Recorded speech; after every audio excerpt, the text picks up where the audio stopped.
fi așa o leacă de ori videoclipurile astea.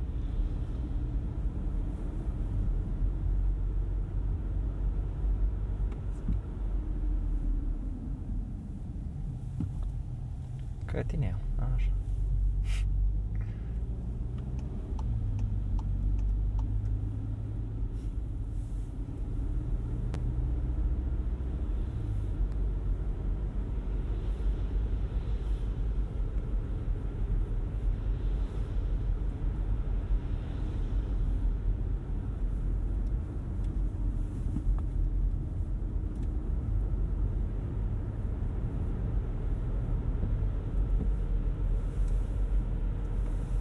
Vremi mai urât, că asta nu puteam că să filma.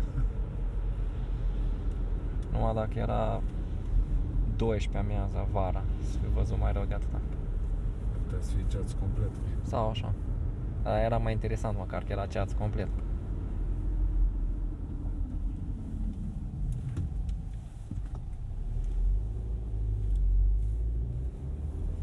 Poliția se văzează.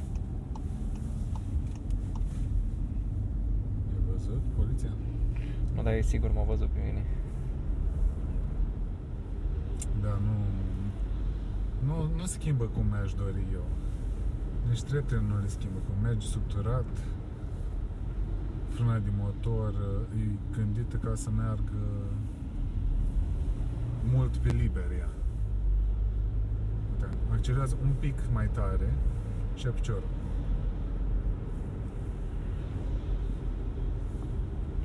Acum l-ai și pe ăsta în față.